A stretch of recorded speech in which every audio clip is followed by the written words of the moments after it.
আসসালামু আলাইকুম। আশা করি সবাই ভালো আছেন। আলহামদুলিল্লাহ আমিও ভালো আছি।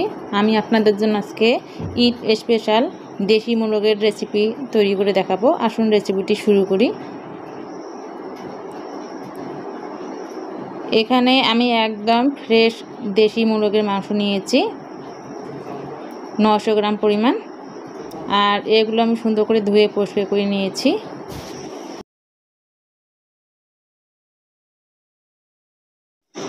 এই মুরগির মাংসের মধ্যে আমি বেশ কিছু বাটা মশলা ব্যবহার করব। প্রথমে আমি এখানে 1 চামচ পরিমাণ লবণ দিয়ে দিলাম, লবণটা আপনাদের স্বাদ মতো। আর এরপরে 1 চামচ পরিমাণ হলুদ গুঁড়ো দিয়ে দিলাম।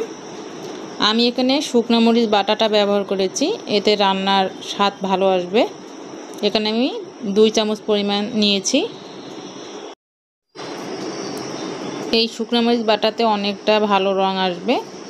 এরপরে জিরা, রাঁধুনি এবং ধনিয়া একসঙ্গে বেটে নিয়েছি, সেটা এখানে আমি 1.5 চামচ পরিমাণ দিয়ে দিলাম। আদা বাটা দিয়ে দিলাম 1.5 চামচ পরিমাণ, রসুন বাটা দিয়ে দিলাম 1.5 চামচ পরিমাণ।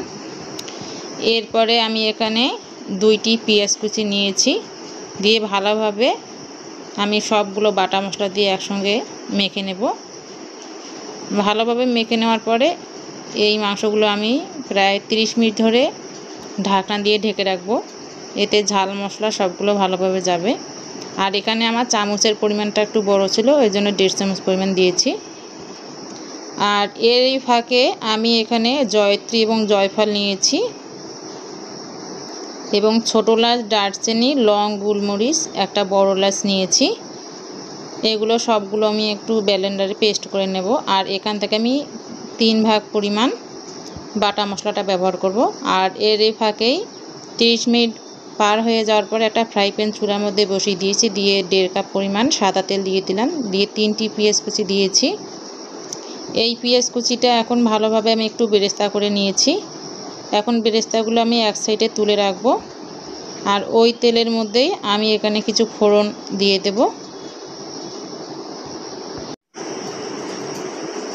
বেরেস্তাগুলো তুলে নেওয়ার পরে আমি এখানে 2টা শুকনো মরিচ দিয়ে দিলাম, 3টা তেজপাতা, এবং এখানে বেশ কিছু রসুন কুচি আমি ব্যবহার করেছি, এতে স্বাদটা ভালো আসবে এবং গন্ধটাও ভালো হবে। রসুনগুলো ভেজে নেওয়ার পরে এখানে সেই মাখিয়ে রাখা মাংসগুলো দিয়ে দিচ্ছি। এখন ভালোভাবে একটু নেড়েচেড়ে নেব।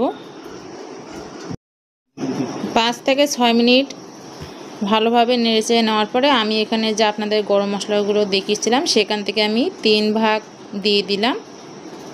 আমি এখানে বাটা মশলাটাই ব্যবহার করেছি, এতে রান্নার স্বাদটা ভালো আসবে এবং কালারটাও ভালো আসবে। এরপরে বাটা মশলাটা দিয়ে দেওয়ার পর আবারও আমি 3-4 মিনিট ধরে কষিয়ে নিয়েছি। নিয়ে এখানে 1/2 কাপ পরিমাণ পানি দিয়ে দিলাম, দিয়ে আবারও একটু নেড়েচেড়ে নেব। মাংসগুলো ভালোভাবে মিলিয়ে নেওয়ার পরে আমি এখানে 10 মিনিটের জন্য ঢাকনা দিয়ে দেব।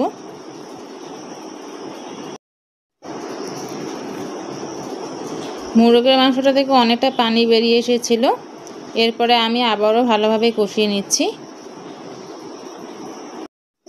মাংসটা আবারও 3-4 মিনিট ধরে কষিয়ে নেওয়ার পরে আমি এখানে 2 কাপ পরিমাণ পানি দিয়ে দিলাম সিদ্ধ হয়ে আসার জন্য। একটু আবারও ভালোভাবে একটু নেড়েচেড়ে নিচ্ছি, নিয়ে আবারও 10 মিনিটের জন্য ঢাকনা দিয়ে দেব। এই পর্যায়ে আমি চুলাটা একদম মিডিয়াম হিটে রান্না করে নেব, তাহলে তাড়াতাড়ি সিদ্ধ হয়ে আসবে এবং খেতেও ভালো লাগবে। 10 মিনিট পরে ফিরে আসছি। এখন আমি আবারও মাংসটা ভালোভাবে কষিয়ে নিচ্ছি। মাংসটা আমি চেক করে নিয়েছি, সিদ্ধ হয়ে এসেছে। এখন আমি একটু ঝোলের জন্য পানি অ্যাড করে দেব। এখানে আমি 1.5 কাপ পরিমাণ পানি দিয়েছি।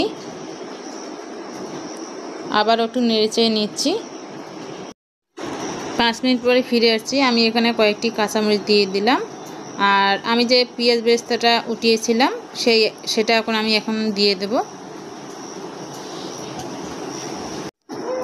পেঁয়াজের বেরেস্তাটা দিয়ে দেওয়ার পরে চুলা আর বেশিক্ষণ রাখবো না। এই তো পেঁয়াজ বেরেস্তাটা দিয়ে দেওয়া হয়ে গেল। এখন আমি আবারও চুলার মধ্যে 1 মিনিট রাখার পরে আমি এখন নামিয়ে ফেলবো।